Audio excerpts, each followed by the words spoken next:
Death certificate পাই। তো স্বাভাবিক, আমরা বারবার বলছি যে কেশব বৈরাগী আজ অবধি তার ডেথ সার্টিফিকেট পেল না।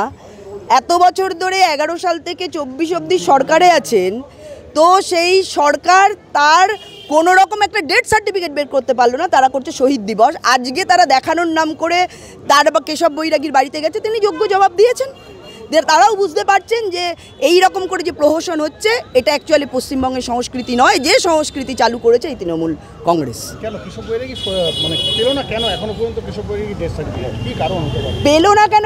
কোনো প্রচেষ্টা নেই। যিনি একজন শহীদ তার ডেথ সার্টিফিকেট পাচ্ছে না, তার মানে কতটা এরা ডিপ্রাইভ এই কেশব বৈরাগী তার পরিবার। আপনি ভাবুন, তাহলে কি সম্মান দেওয়া হচ্ছে? কোনো সম্মান নেই তো। এটা তো দেখানো, এখানে পাগলু ড্যান্স হয়, আপনারা দেখেননি? র্যাম্পে হাঁটে, আগের বারে 21শে জুলাই দেখেননি? এই হচ্ছে 21শে জুলাই। এখানে রাজনৈতিক বার্তা এবং রাজনীতিকরণকে কুক্ষিগত করার যে প্রয়াস, সেটাই এই 21শে জুলাই। আমরা এর তীব্র প্রতিবাদ জানাই, আমরা ধিক্কার জানাই।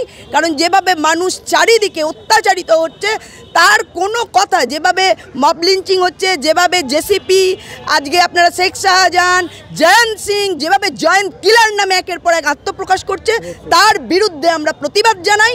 গণতন্ত্রকে হত্যা করছে, সেই দিকে মমতা ব্যানার্জির দৃষ্টি আকর্ষণ করতে বলি, না হলে তার দায়িত্ব নিয়ে পদত্যাগ করা উচিত।